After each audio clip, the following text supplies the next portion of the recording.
que você vai ouvir agora pode ser diferente de tudo que já viu sobre autoestima. Não é sobre likes. Não é sobre ser bem visto. Nem sobre ser o melhor ou mais forte. Hoje você vai descobrir que a autoestima é, antes de tudo, uma viagem espiritual que começa dentro da sua alma. Que o jeito como você se vê pode estar ligado a feridas do passado, traumas de infância, padrões herdados, e até a maneira como você foi acolhido quando ainda era pequeno. E se eu te disser que lutar contra a baixa autoestima não é apenas uma questão psicológica, mas uma batalha espiritual contra a incompreensão de quem você realmente é? Que boa autoestima é, na verdade, a habilidade de reconhecer dentro de si a alma eterna, antes de qualquer máscara social. Este vídeo transformador com Alberto Almeida te leva por um caminho que ninguém mais te explicou. Como nossa relação consigo mesmo interfere em tudo, no amor, no trabalho, nos relacionamentos, na maneira de viver e até na nossa conexão com o divino. Assista até o fim. Com muita maestria no estudo das Escrituras, disse em bom tom: amarás a Deus sobre todas as coisas, com todo o teu coração, com toda a tua mente, com todas as tuas forças e com toda a tua alma, e ao próximo como a ti mesmo. A resposta fora fabulosa, uma síntese perfeita que não mereceria sequer um adeno.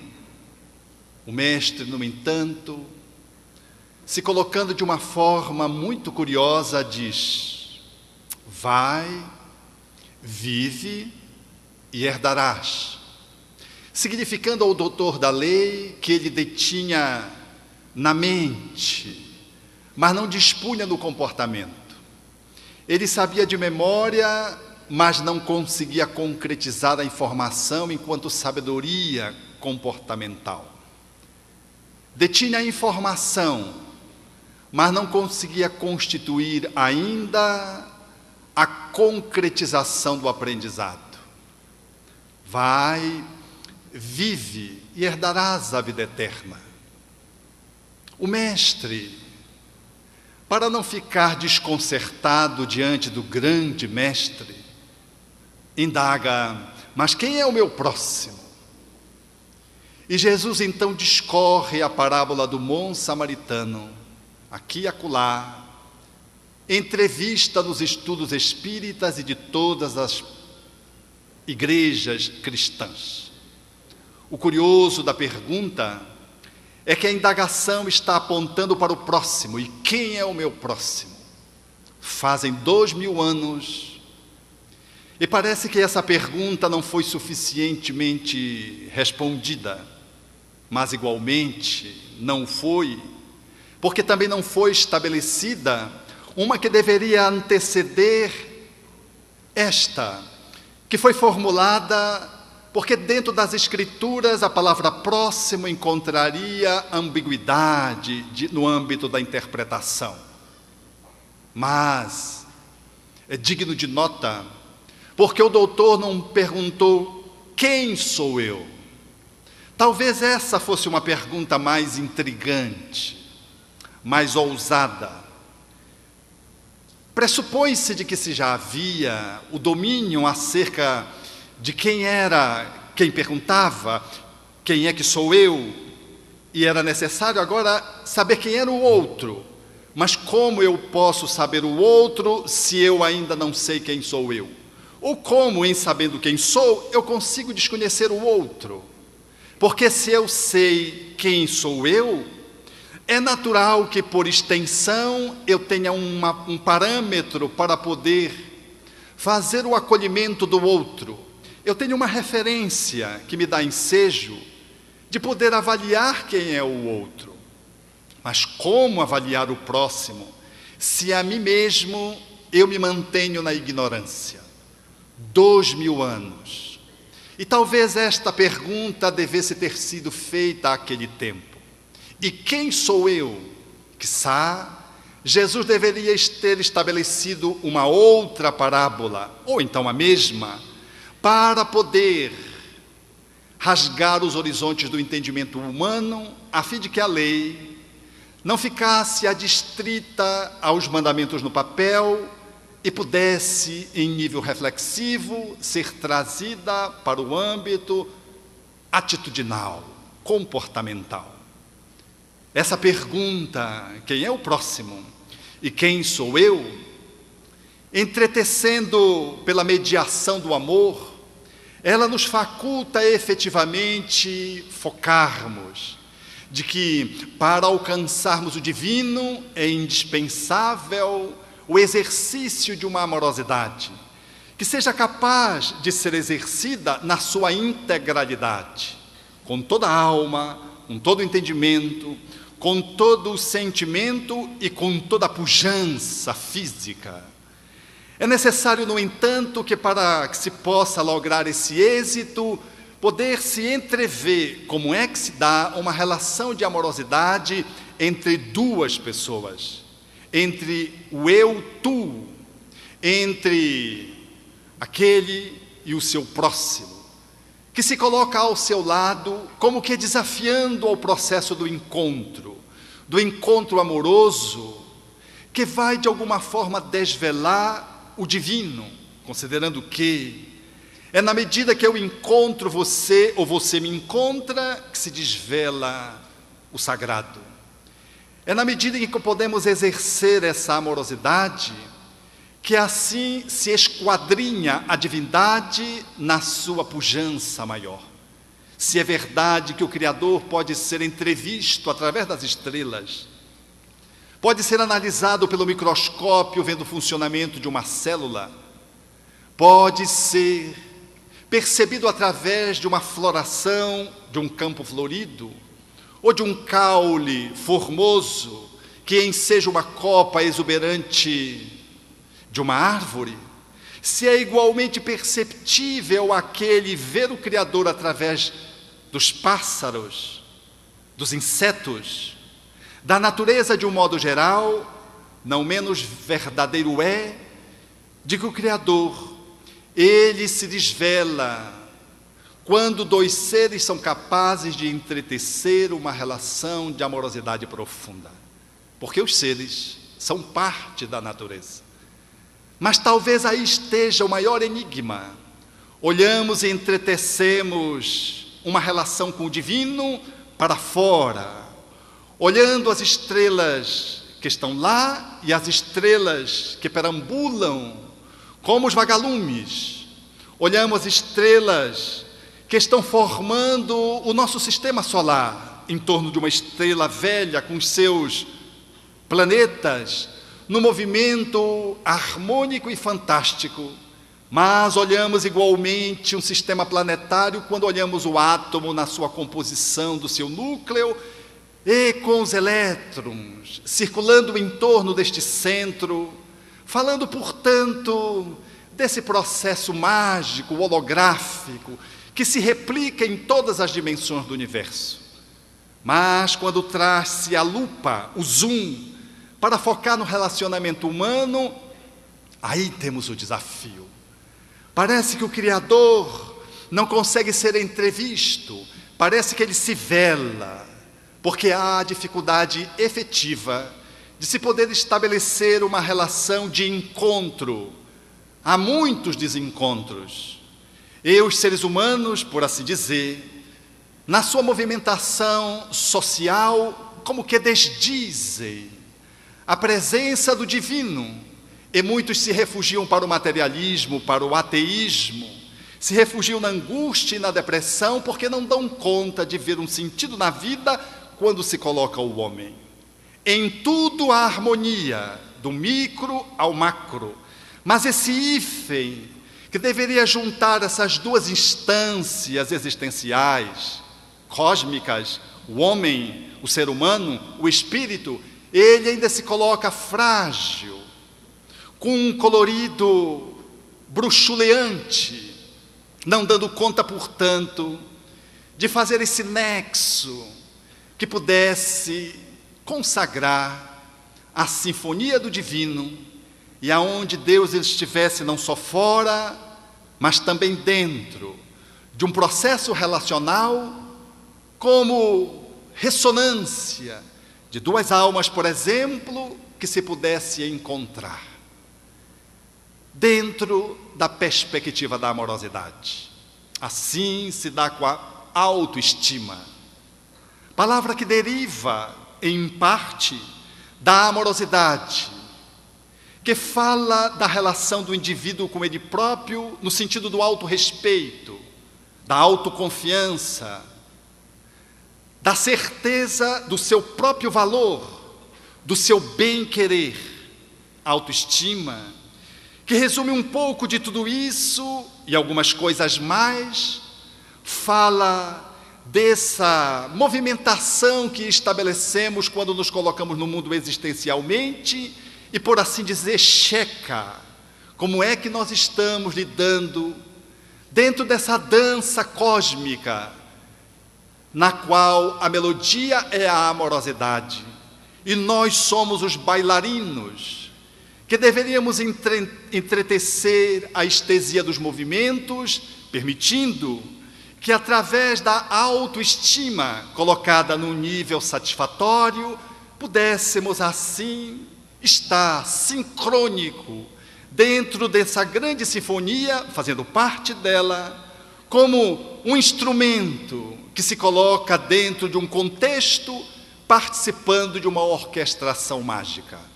Assim, a autoestima, ela nos desafia. Porque meia parte do mundo funciona assim: eu não valho nada, eu sou um João Ninguém, eu sou um zero à esquerda, pior que eu, só eu, nem Deus confia em mim. Se não assim nos expressamos nas crises, nós regurgitamos silenciosamente de nós para conosco mesmo, diante dessa ou daquela frustração no campo do mundo, fazendo uma análise psicológica de baixa autoestima e, portanto, autodepreciativa. Essa relação conosco mesmo, assim comprometida, ela representa, por assim dizer, 50% daqueles que pertencemos ao mundo de um modo geral. Porque os outros 50%, em se tratando de autoestima, dizem: eu sou o cara. Pode ter alguém igual, mas mais do que eu, só eu. Acima de Deus está Deus, mas abaixo de Deus, logo em seguida, estou eu. E se Deus não se cuidar, eu empurro ele da cadeira e ocupo o lugar da divindade para gerir a minha família, o centro espírita. Esses outros 50% estão aqueles que se sentem suficientemente no mundo, de tal modo que dizem: eu não preciso de ninguém. Eu e basta. São pessoas, portanto, que psicologicamente lidam com a autoestima de uma forma distorcida, porque os primeiros estão enfermos e os segundos também. É natural que essa fórmula matemática ela exorbita, porque 100% estaríamos inclusos dentro de uma lida com a autoestima comprometida. Há um exagero, é uma metáfora, é apenas uma figuração para falarmos da devastadora quantidade de pessoas que não conseguem lidar com esse sentimento de bem-querer, de autorrespeito, de confiabilidade em si própria e do valor intrínseco de que dispõe. É natural, assim, que percebamos o entrechoque das pessoas que se subestimam e daquelas que se superestimam, e ambas desconectadas de um processo de uma boa autoestima. Portanto, elas não estão assentadas numa amorosidade que dê conta de alimentar esse sentimento de uma forma saudável. Em vivendo a baixa autoestima e sofrendo aqui e acolá as decepções, as desilusões consigo própria, a pessoa faz uma movimentação compensatória do ponto de vista psicológico.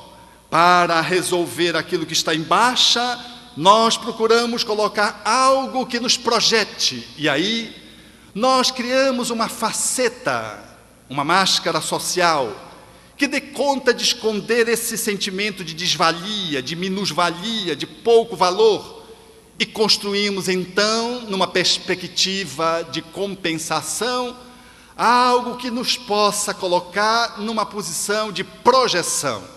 E assim, saímos da subestimação para a superestimação e assinalamos na nossa vida comportamental do cotidiano atitudes, comportamentos, ingredientes que nos coloquem numa projeção tal que de alguma forma disfarce, esconda, vele a nossa baixa autoestima.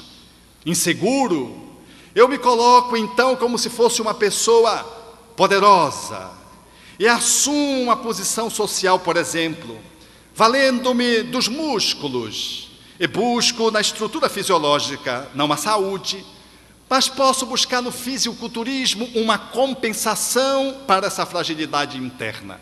Crio aquele desenho do Rambo, do Hulk, de um super-homem, bem criado numa sociedade que desconsidera o jovem, norte-americana, que não consegue dar conta de manter uma amorosidade que sustente o desenvolvimento dos espíritos que vivem essa experiência da juventude, da adolescência.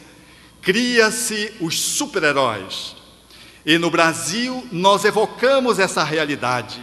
E esses super-heróis, eles numa certa medida vêm ao encontro do nosso desvalimento.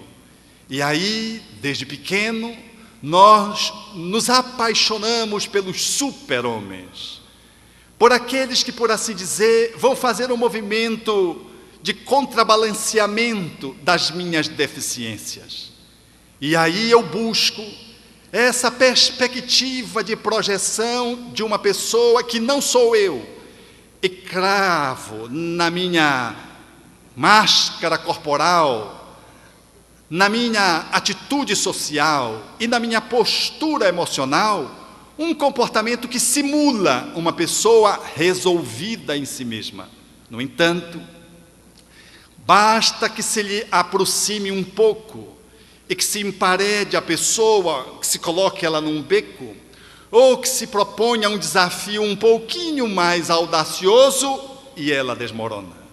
É natural que, para sustentar uma imagem fictícia de si própria, é um processo fictício, a energia que eu gasto para sustentar, ela me combale, mais dia, menos dia, as frustrações me alcançam. E quando eu não dou conta de corresponder uma demanda da vida, e assumo uma postura aquém daquilo que me é exigido socialmente, psicologicamente, espiritualmente, eu entro num processo de baixa, de depressão, de frustração, que me remete, portanto, para o reforçamento de que eu realmente não valho nada. Eu então experimento a outra polaridade, que é a polaridade da subestimação, e faço desse vazio existencial e do meu pouco amor por mim mesmo o referendo de que eu sou uma pessoa diferente das outras. Eu não me dou conta de que a maioria está funcionando igualmente assim, igualmente como eu. E eu fico nesse movimento pendular, que faz com que, ora num ponto, ora noutro, às vezes me fixando mais num ou mais noutro, eles conspirem para que as minhas relações sejam frágeis. Porque quando eu estou na polaridade da subestimação, eu não me sinto digno de ser amado por alguém. Porque se alguém está sempre acima de mim, num relacionamento amoroso a dois, eu me sinto sempre em déficit. Diante de alguém, ainda que fora do relacionamento do apaixonamento, do relacionamento do amor romântico, eu ainda assim me sinto menor. E quando a pessoa se me aproxima, eu me relaciono com ela numa posição de alto desrespeito, porque parece que ela é muito superior a mim, mas na verdade é uma imagem distorcida que eu tenho de mim mesmo. Como eu me sinto muito pequeno, pigmeu, eu acho que o outro é muito grande. Esse processo, ele vai me facultando, portanto, o reforçamento dessa disfuncionalidade psicológica.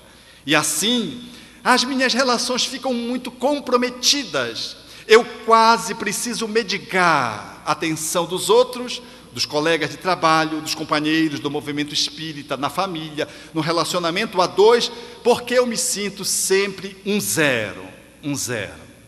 E parece que quando o outro me dispensa uma atenção, um carinho, um afago, quando alguém me empresta um valor, parece que é uma esmola que eu estou recebendo. E, portanto, eu não valido. E eu fico de mim para comigo mesmo, aprisionado nessa polaridade da subestimação, inviabilizando relações saudáveis, porque não tenho uma boa autoestima. Mas, no sentido oposto, também se dá o mesmo fenômeno. Porque as pessoas que se sentem cheias de si, o cara, que se bastam, elas se sentem tão superiores. E, inconscientemente, elas acham que são tudo aquilo. E elas olham para os outros de cima para baixo, como se tivesse com o rei na barriga. Então elas não se sentem à vontade para ter relações com os outros, porque parece que os outros estão sempre lhe devendo, porque estão sempre numa posição de inferioridade. Essas pessoas, portanto, até para se relacionar a dois, numa perspectiva do acasalamento, têm dificuldades, porque elas não encontram nenhuma mulher, nenhum homem que lhe corresponda num processo de igualdade, de ombreamento. Parece que não há pessoas dignas da minha estatura de ser. É uma falsa percepção de alguém que se coloca como um gigante e olha os outros como se fossem pessoas pigmeias.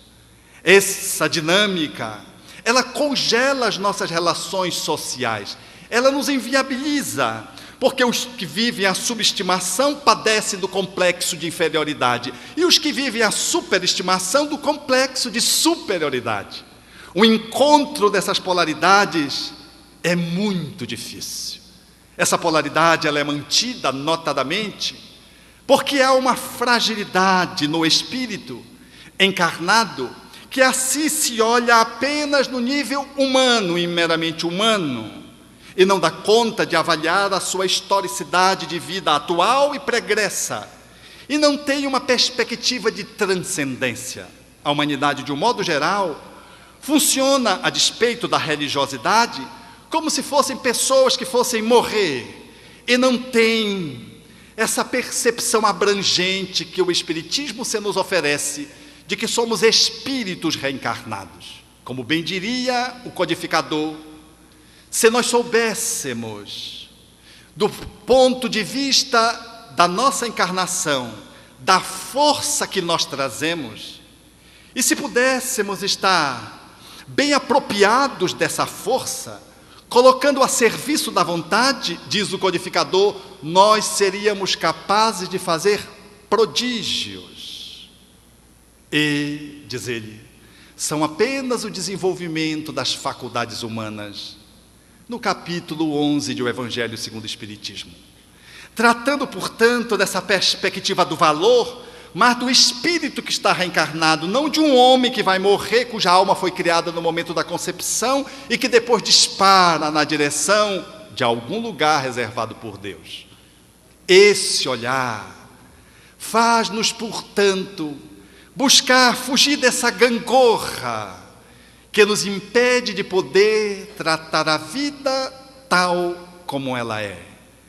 A perspectiva do olhar espiritista deflagra uma percepção diagnóstica de que esse movimento surge em função do orgulho, notadamente porque aquele que se sente numa posição de subestimação, de pigmeu, ele não consegue aferir a sua dimensão espiritual e os valores que ele traz dentro de si próprio. E o outro que escamoteia a sua baixa estima, criando e movido pelo complexo de superioridade, ele o faz, motivado pelo orgulho, para vencer socialmente. Mas é uma cilada para ambos. E o orgulho entretece a inviabilidade das relações amorosas no lar, no trabalho, muitas vezes até no centro espírita. Porque movidos pelo orgulho, ficamos nesse movimento pendular sem conseguirmos assumir a nossa verdadeira boa autoestima, a nossa alta estima, é que para fazermos isso, é necessário avaliarmos em que ponto da história nós nos perdemos de nós mesmos. Às vezes, um olhar ancestral, bem aqui, bem recente, nos dá conta de favorecer a compreensão disso. É que uma boa ou uma baixa autoestima, ela é forjada especialmente em espírito de evolução mediana a quais nós somos, pelos pais, que são capazes de poder gerir pelo processo educativo o nosso valor. A educação mal posta, ela nos inclina para uma autoestima comprometida. Mas uma boa educação, que dê conta de acolher o espírito que reencarna e poder dar o valor que ele tem para que se possa fazer as transformações necessárias, esse olhar, ele significa o ser com aquilo que o ser precisa ter enquanto acolhimento parental, de pai e de mãe. Chama-se isso humildade. Humildade não é dizer que eu não valho nada, que eu sou o último da fila, de que eu sou uma pessoa imprestável. Isso é baixa autoestima e às vezes orgulho, buscando o elogio do interlocutor. Humildade é você poder fazer contato com aquilo que você é. E para que você seja legitimado como você, sendo você mesmo, são os pais e os educadores, de um modo geral, que fazem essa intervenção desde o momento em que o espírito reencarna na via intrauterina. Quando a mãe começa a sentir os sintomas, e já começa a lidar com o espírito que traz a sua bagagem espiritual, inclinando para maiores ou menores dificuldades. E depois que nasce, essa dinâmica da educação vai autorizando o ser acolher-se ou deformar-se. Porque se os pais acolhem o espírito reencarnado de uma forma adequada, a criança, ela se sente plena, porque se sente amada. Porque o que vitaliza a dinâmica da autoestima é a humildade conectada com a amorosidade. Tal como Allan Kardec postulou no capítulo 15, Fora da Caridade não há salvação.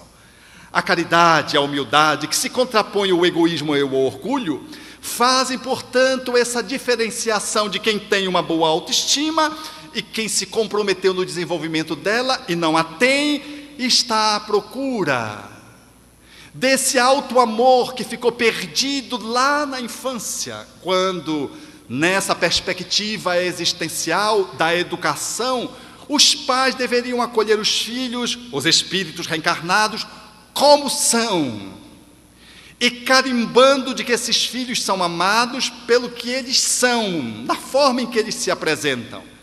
E esses espíritos, então, se sentindo legitimados, eles conseguem, então, expressar-se. E à medida que vão se expressando, os pais vão fazendo a dinâmica da moldagem do espírito, incutindo novos hábitos, estabelecendo novos caracteres, moldando uma nova personalidade a partir daquilo que é. Porque se os pais reprimem a criança, ou deixam a criança ao Deus dará, aquele espírito sente-se solto e buscando ser amado, ele vai escolher uma posição artificial, que não é a que ele é, para capitalizar e captar a amorosidade de seus pais, que estão demasiadamente sufocadores ou alienados do processo da convivência parental educativa. Aí está um ponto fundamental, que explica em boa medida a nossa baixa autoestima, o nosso movimento pigmeu gigante, e deixamos de ser o que somos, para sermos máscaras sociais, para sermos mimetizações daquilo que somos, e para sofrermos frustrações num polo ou no outro, sem encontrar o auto-amor, o auto-respeito, a autoconfiança e o valor que dispomos como espíritos que somos. Assim, é na infância que muitas vezes fomos mutilados. Quando alguém negou a possibilidade de você ter medo, Qual é a criança que não tem medo? O medo é uma emoção natural. Se lhe nega a possibilidade de ter um medo, ela faz de conta que não tem, mas continua tendo, e não trabalha o medo. Mas se legitima que ela tem o medo, tem-se a possibilidade de trabalhar o medo dela. E ela pode transformar, superar aquele medo, refinando, e passa a ter outros medos, mas que não são tão primitivos quanto os medos infantis. Mas se os pais não acolhem a criança, ela vai se desenvolvendo medrosa, fazendo de conta que não é. E os pais não se dão conta pelo que ela urina demasiadamente na cama, a despeito de já estar entrando na adolescência, da sua insegurança afetiva, que não lhe permite uma prospecção escolar, uma insegurança que deriva desse movimento castrador excessivamente promovido pelos pais, que não deu a oportunidade do espírito se mostrar tal como ele é. E esse jovem vai modelar um adulto, trazendo esses medos infantis, trazendo uma imaturidade psicológica, da qual ele continua tendo e tem vergonha de ter historicamente.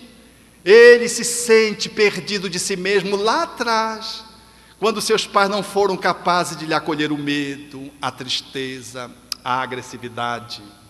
E quantos dos nossos sentimentos, das nossas emoções que comparecem no nosso cotidiano, são resultados da ausência de continência, da ausência de legitimação daquilo que éramos enquanto éramos criança. Os pais têm que funcionar como um container, a partir dos braços, que é o melhor container para acolher uma criança, mesmo que ela faça uma travessura, mesmo que ela apresente um comportamento indesejável na cabeça dos pais, um comportamento demasiadamente agressivo, ou muito agitado, ou muito molengona parada, ou muito medrosa, os pais deveriam acolhê-la para poder fazer um movimento de, em confirmando que ela é, o que significa a humildade, poder ajudá-las a transformá-las para que elas não se transformem em adultos inseguros. Quantos de nós, para citar o medo, trazemos até hoje medos infantis? A despeito de sermos espíritos, temos medo de espírito. E quando ficamos só em casa, acendemos todas as luzes, como se os espíritos não apresentassem porque tem luz acesa. E fechamos as portas, como se não conhecêssemos a propriedade de penetrabilidade do perispírito, que ele ultrapassa a porta, a parede, deveríamos deixá-la aberta para sair correndo com o nosso medo. Nós não fomos acolhidos, medos infantis, não conseguimos subir numa escada, porque nunca se nos deixou trepar numa árvore, num muro, numa superproteção, numa castração, e nós fomos sendo criados como pessoas inseguras. E a despeito de sermos adultos bem formados, do ponto de vista biológico, somos almas que não conseguimos lidar bem, circulando na dinâmica da nossa emocionalidade. E quando somos chamados aqui e acolá para fazer o enfrentamento desta ou daquela situação, vem a criança interna e diz para o adulto: você não vai fazer isso. E o adulto congela, porque a criança estabelece um processo de domínio que é muito pior do que o obsessor. Porque o obsessor, você ora e desaparece, se desconecta, conecta com o anjo guardião. A criança, você tem que fazer um trabalho de autoacolhimento, porque ela está ferida e mutilada, ela impede que você faça um movimento a despeito de, racionalmente, você saber que não tem nenhum perigo. Mas você fica congelado, fica com vergonha, com um sorriso amarelo, inventa uma desculpa, como eu fiz certa feita com a minha enteada, no Beach Park. Tem um brinquedo lá chamado sarcófago, que só não é pior que o insano, porque é só para as pessoas insanas mesmo. E eu fui para o sarcófago e subi uma escada para experimentar o sarcófago. Só de subir a escada já dá medo, porque é muito alto. E o sarcófago é um buraco onde você cai ali dentro e o brinquedo bem alto joga você lá em qualquer lugar, numa banheira. E quando chegou lá com a minha enteada, eu disse: vá, minha filha. Eu apavorado. E ela disse: não, vá o senhor. Eu digo: não, vá você, o senhor, você. Eu disse: vamos descer para ver onde é que a gente vai cair. Desci, ganhando tempo. Aí eu fui lá para o tanque onde as pessoas caem. um tanque bonito, imenso, a pessoa cai, fica uns 10 metros, rola ali naquela água. Eu digo, está vendo, é tão normal, vá. E ela não queria ir. E eu, querendo que ela fosse, comecei a conversar com a minha criança interna que não queria ir. E eu comecei então a me trabalhar. E disse, fique aí, para não dar mole para ela. E fui sozinho, subi, quando chegou lá, quem disse que eu descia? Chegou um jovem, e eu disse, é difícil? Ele disse, eu já fui 3 vezes. E foi, puf, se jogou de novo. Não deu a mínima para mim. E o prazo para encerrar o brinquedo tinha limites, naturalmente. Até que veio um outro molengão, pior que eu. A melhor coisa para um medroso é um maior. E era um homem assim do meu lado, forte, medroso. Eu olhei para ele com um ar quase de gigante para um pigmeu. Levantei o queixo e fui. A gente põe o bracinho assim, como se fosse morrer, literalmente. E vai de pé. São acho que 2 ou 3 segundos. Eu aprendi como é desencarnar. É assim, puf. Caí no tanque. Levantei meio tonto, olhando para... E lá estava a minha enteada. E eu disse, tá vendo? Não tem nenhum problema, vá. A vitória não foi dela ter ido, porque ela foi. Foi eu ter conseguido superar uma limitação da minha criança interna. Quantos de nós não conseguimos lidar com as nossas emoções porque elas ficaram comprometidas, não porque os nossos pais fossem maus, porque os pais fazem aquilo que acham que é o melhor para os seus filhos, mas é que eles fazem conosco o que fizeram com eles.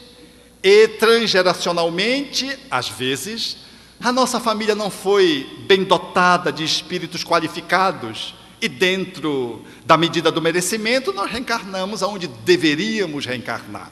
E tivemos os melhores pais para as nossas necessidades espirituais, emocionais, psicológicas, físicas. E esses pais, às vezes, não conseguiram legitimar o nosso ser, fazer da nossa vida que pudéssemos ser nós mesmos. Quantas vezes eu vejo os pais oprimindo as crianças no consultório, e com o olhar eles fazem para que a criança tenha um outro tipo de comportamento, que é reprovável para os pais, mas que os pais não querem perceber que eu percebi.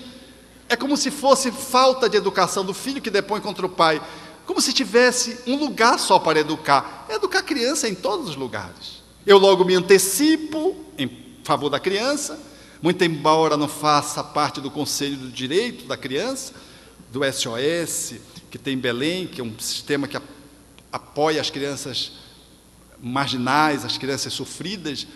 Eu me antecipo para tentar abrir um espaço, porque o ato de poder acolher uma criança que faz uma traquinagem é o ato de educá-la a partir daquilo que ela é. E quando nós fazemos isso, nós estamos educando em qualquer lugar, ainda que a situação seja embaraçosa.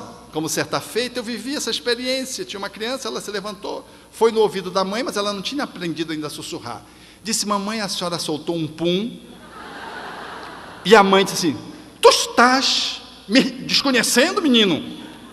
E como ele falou em voz alta, eu fiquei naquele impasse, se eu dizia que tinha ouvido ou não. Porque era uma situação muito constrangedora, porque criança não mente.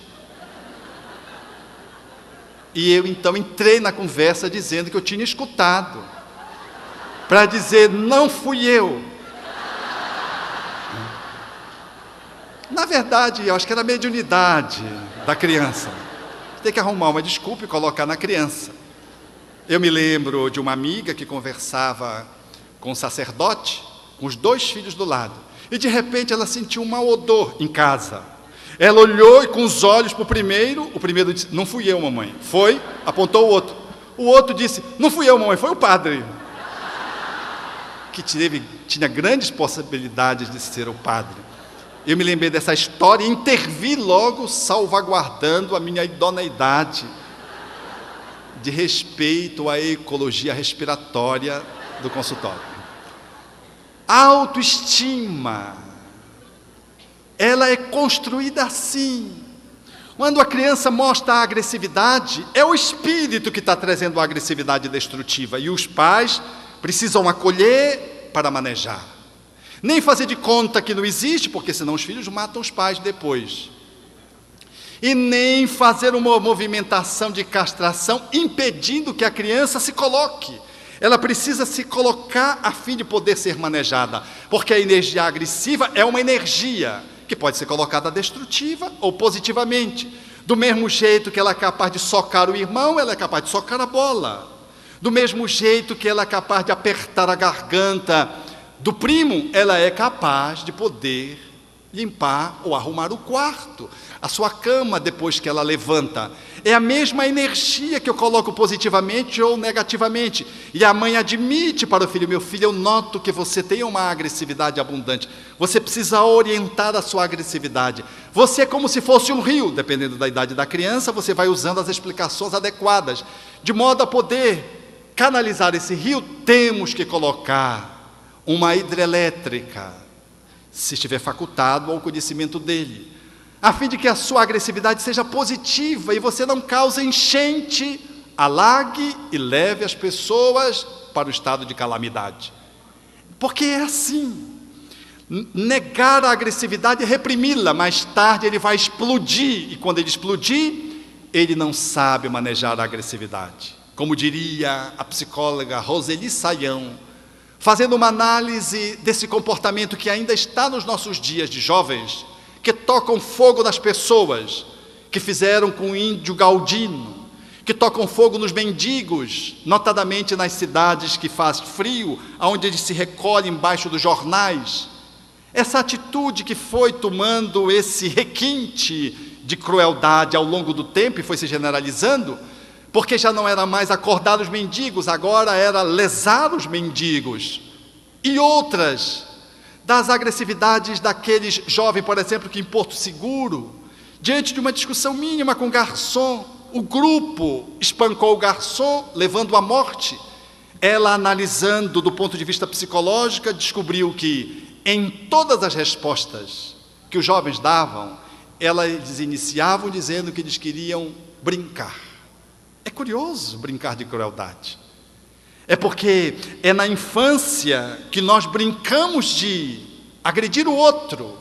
É na infância que a gente se sente lesado, frustrado, e parte para o outro, morde, dá soco, puxa o cabelo. Porque criancinha, a gente não afunda a malar de ninguém, não tira o olho de ninguém, não arranca o couro cabeludo, não escalpela ninguém, porque a gente é criança. E ao fazer isso, o pai, a mãe, vai sinalizando como é que se lida com o conflito. Mas se silencia o lúdico e se não se educa a forma de lidar com a agressividade, quando chega na adolescência, aqueles espíritos têm crianças internas que não aprenderam a brincar, não sabem dos limites, e não sabem lidar com a sua agressividade, porque pela brincadeira não foi mediada a sua atitude adequada. Assim, jovens de classe média e classe média alta cometem esses crimes bárbaros. Pais, geradores de uma boa autoestima, deixa que a criança traga agressividade, mas maneja. Vi agora recentemente no lance autobiográfico, com um neto de 3 anos e meio que eu tenho em casa, um espírito superior que reencarnou, mas ele esqueceu que ele é espírito superior. Ele é de uma agressividade e de uma teimosia incomum. E lá pelas tantas ele me deu um chute, para vocês verem como ele é muito superior. E a mãe viu, e aí eu deixei que a mãe intervisse. A mãe disse: peça desculpa para o seu avô. Ele ficou me olhando e não pedia desculpa. Peça desculpa para o seu avô. Peça desculpa para o seu avô. Aí ela continuou calada, olhando para mim. Ela pegou no braço e deu uma pequena apertadinha maternal. Peça desculpa para o seu avô. Eu notei. E ele não. Aí ele começou a tossir. Ela já sabia onde ia chegar. Disse: pode tossir, peça desculpa para o seu avô. Tossindo, o que é que veio? O vômito. Vomitou. Peça desculpa para o seu avô. Vomitado, ele não pedia desculpa. Veja como é superior esse espírito. Ele veio da falange. Nossa falange. Aí ela pegou, foi no ouvido e disse uma coisa que até hoje eu nem quis perguntar. Quando ela disse, ele começou a chorar. E disse: me desculpa, vovô. Eu já estava com o coração a mil, porque eu queria que ele pedisse desculpa pela vida dele, pela integridade física dele, que estava num descaminho. Eu observando a avó ali, fazendo o contraponto, e aquela cena patética, mas necessária. Depois eu chamei, não perguntei o que ela disse, porque eu me lembrei de Emmanuel, quando chamou o Chico, que estava tendo dificuldade de lidar no processo educativo com alguém que estava sob a sua tutela, e contou a história daquele menino que era o filho do rei, que subiu no camelo e que não descia de jeito nenhum. Aí um vinha, fazia macaquice, o outro dizia: desce, meu filho. O outro dava cambalhota e o garoto não descia. O outro fazia coceirinha no pé, o outro fazia... Até que chamaram o filósofo. O filósofo pediu a escada, botou a escada, subiu, falou no ouvido, desceu. E imediatamente o garoto desceu. E todo mundo... E o rei perguntou para o filósofo: o que é que o senhor fez para fazer o meu filho descer? E o filósofo disse: eu cheguei no ouvido dele e disse: desce, meu filho. Na verdade, ele disse: desce, senão tu vai levar uma peia, porque ninguém tinha usado essa alternativa. E o garoto desceu. Emmanuel colocou isso para o Chico, para mostrar a necessidade da energia, do processo através do qual você tem que dar limites para a manifestação do outro, sob pena, mais tarde, de um neto vir matar o avô, porque hoje é moda, o neto entra surtado com cocaína, isso e aquilo, mas os avós se trancam, não é com medo dos ladrões, é com medo de quem vai chegar e como vai chegar, porque corre risco de vida.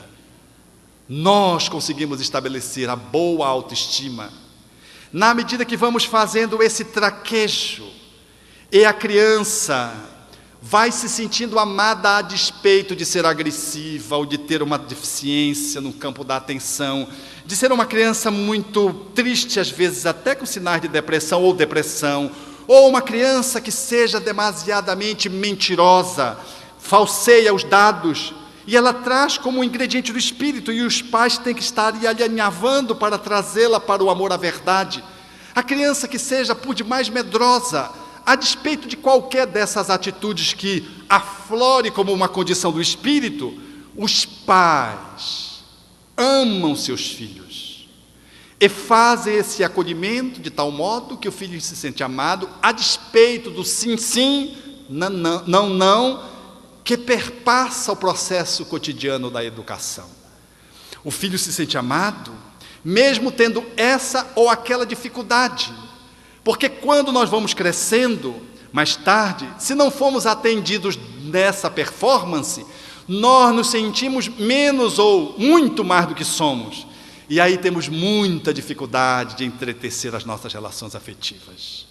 Se não fomos amados, quantas vezes nos vinculamos a uma pessoa achando que a gente está amando, mas é só carência. Quantas vezes a gente quer aprisionar alguém pelo ciúme e não se dá conta de que é a ausência do pai e da mãe, e eu me agarro a alguém na tentativa de segurar as figuras parentais que foram muito pálidas no meu ser.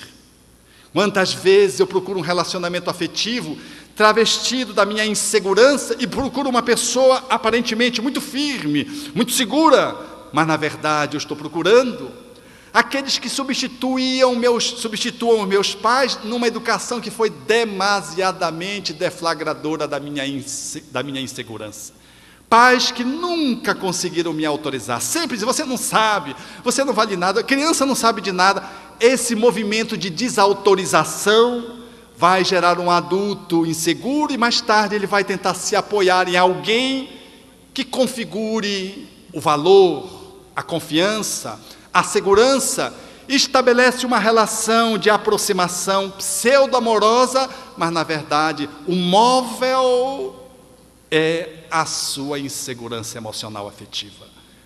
Nós vamos lidando, portanto, enquanto adultos, em relacionamentos, que a pouco e pouco vamos percebendo aonde estão as nossas falhas, porque não conseguimos olharmos-nos como nós somos, não nos amamos suficientemente, não nos respeitamos e deixamos que o outro nos pisoteie, ou então nós pisoteamos no outro com uma raiva que a gente traz ancestral, em função da nossa história atual ou pregressa, e pisamos no outro como se tivéssemos autorização para fazer massacres emocionais à esposa, a filhos, a avós.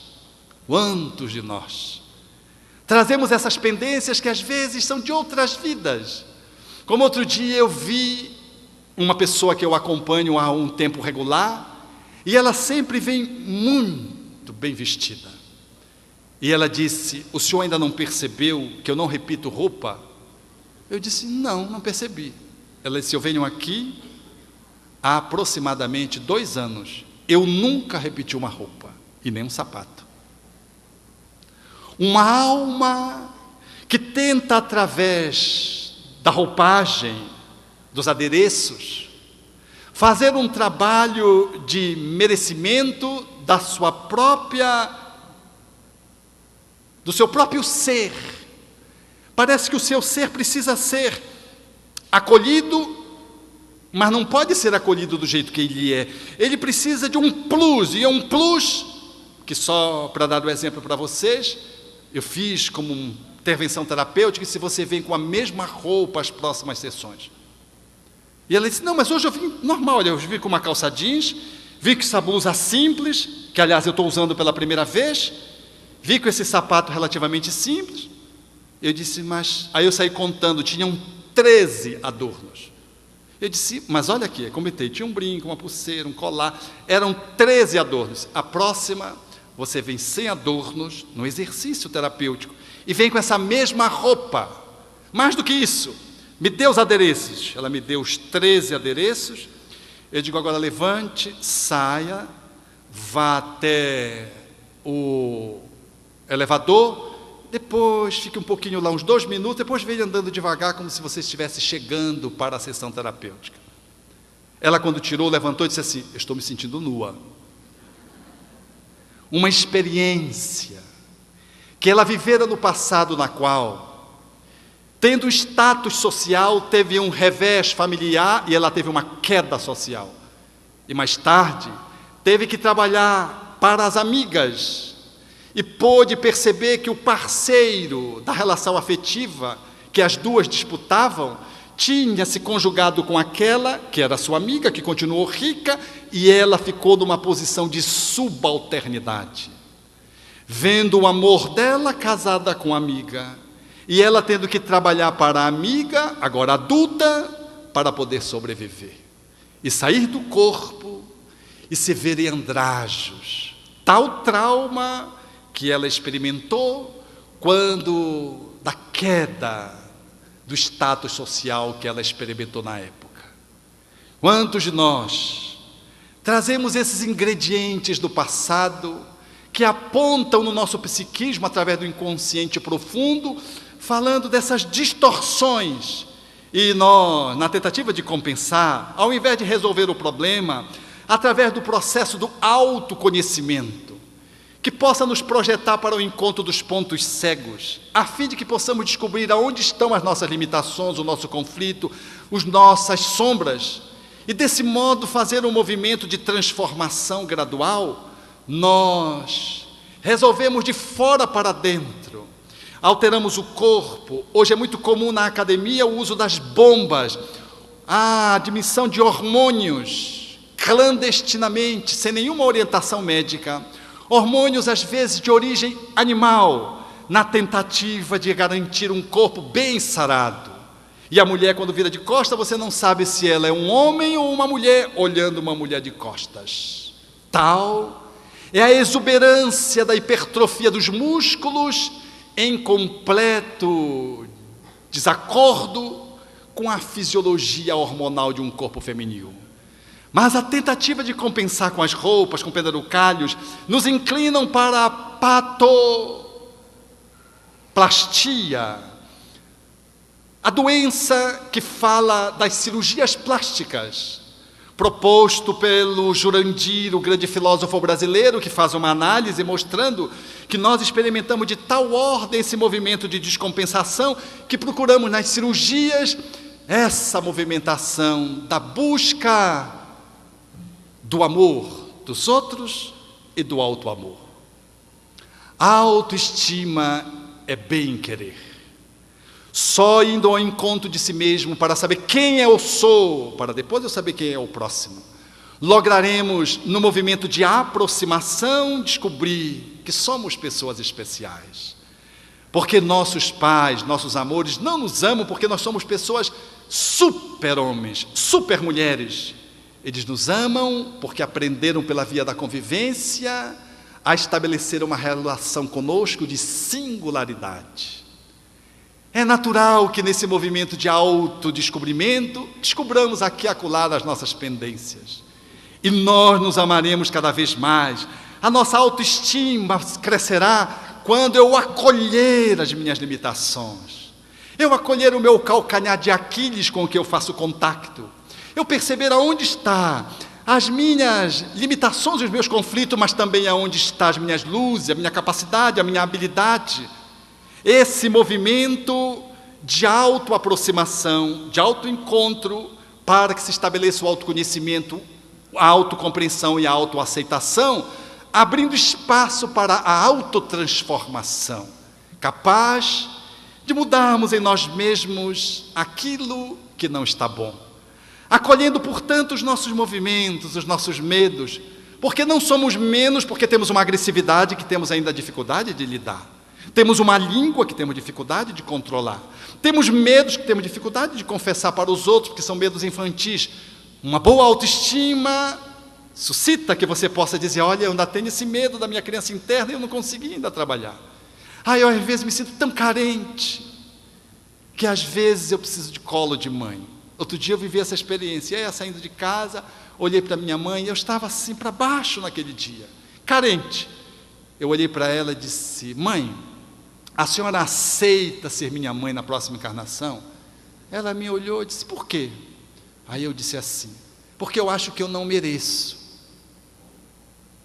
Ela me olhou, mãe conhece filho na respiração, e disse: você quer um elogio, meu filho? Me desmontou. Era no pátio, eu estava de saída. Eu estava carente, querendo um elogio, sim. Eu estava querendo colo. E essa resposta, feita na forma de pergunta, era daquilo de que eu precisava.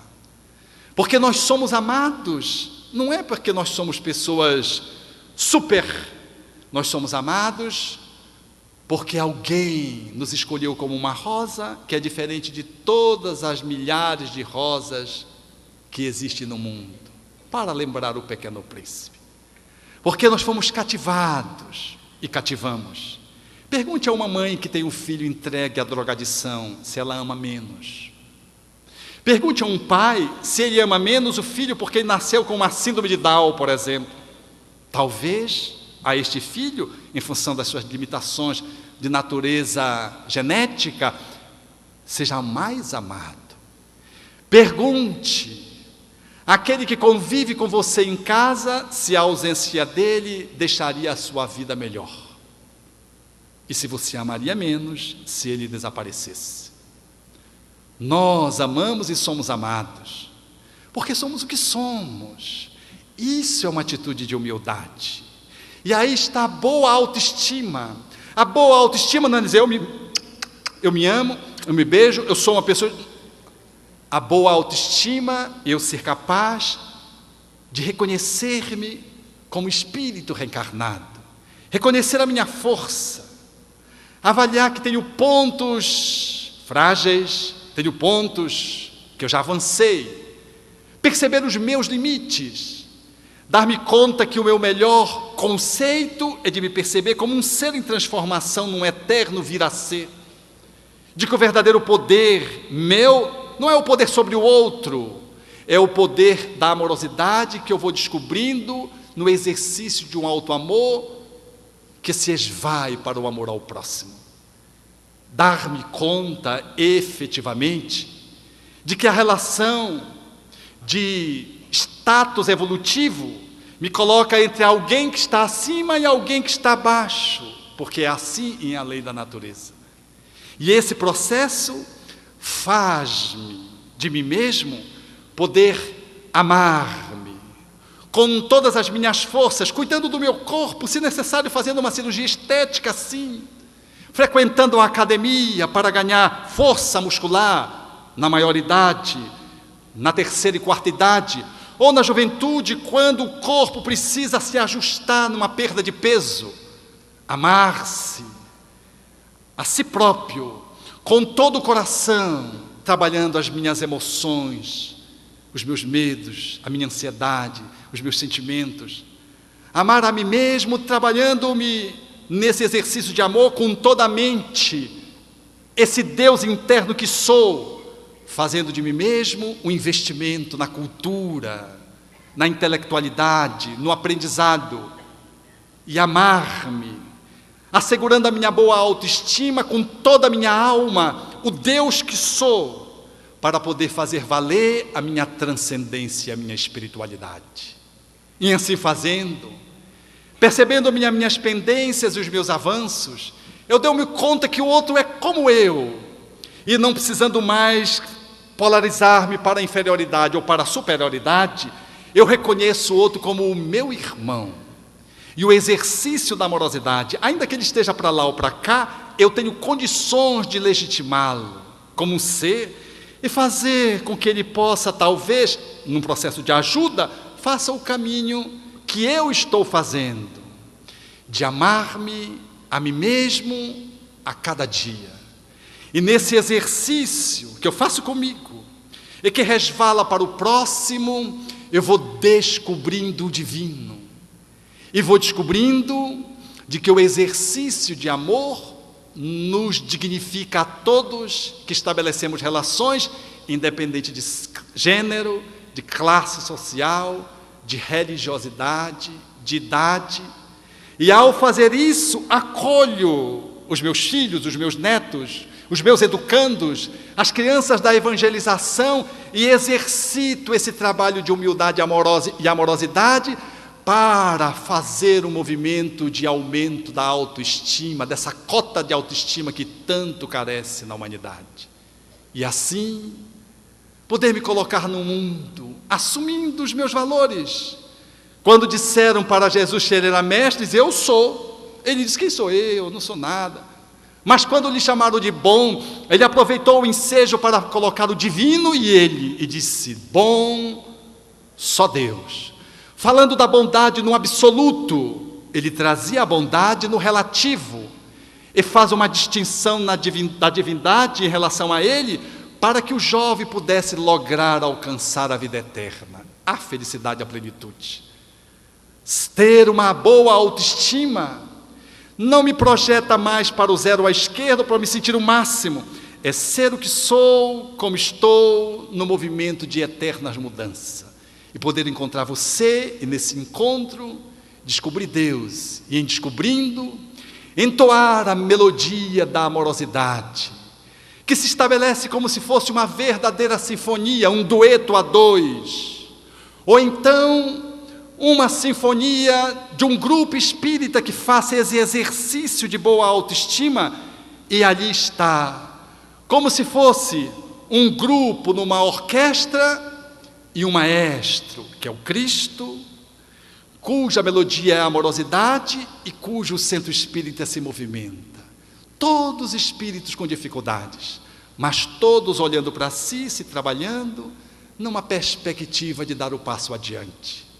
E nesse olhar, nesse vão do nosso processo evolutivo, vai surgindo um amanhecer, no qual a nossa autoestima de modo algum será mágica, será algo que nos projete para os super-heróis, talvez para sermos cristãos, que ainda não conseguimos sê-lo, a despeito de assim ornarmos-nos muitas vezes com esse título, de podermos ser alguém que, nos amando, a despeito daquilo que somos, dos pontos luminosos e dos pontos sombrios, nós somos capazes de, em nos amando, fazer essa alquimia. E essa alquimia só é possível ser elaborada por causa do outro que está numa mesma posição. Às vezes um pouquinho mais acima, às vezes um pouquinho mais abaixo. Numa área, noutra área está mais abaixo. E nesse movimento nós vamos encontrando Deus.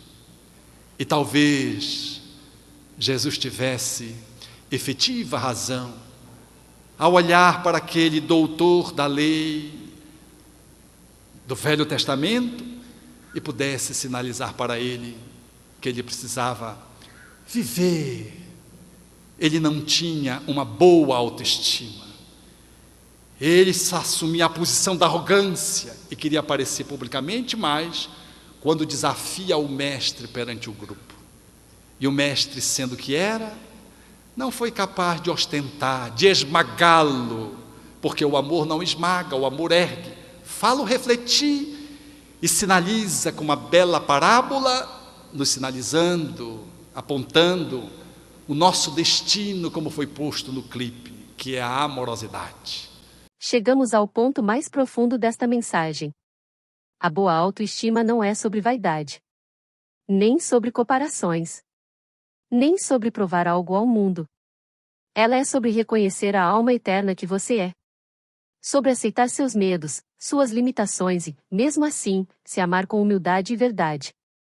Alberto Almeida nos lembra: não somos mais nem menos que ninguém. Somos seres em evolução, espíritos que estão aqui para aprender, transformar e amar. E tudo começa quando você para de olhar para fora e olha para dentro de si com amor. A autoestima verdadeira não é eu sou o máximo. Ela é: eu me amo como eu sou, com minhas luzes e sombras. Eu compreendo meus medos e os acolho. Eu reconheço que sou especial, simplesmente por existir. E quando você ama a si mesmo dessa maneira, você passa a reconhecer o outro com amor também. Porque quem ama a si mesmo, ama o mundo. Pergunta para você: como está a sua autoestima hoje? Ela te liberta ou te aprisiona? Compartilhe essa mensagem com alguém que precisa reencontrar o amor por si mesmo. Comente aqui embaixo o que mais tocou você nessa reflexão.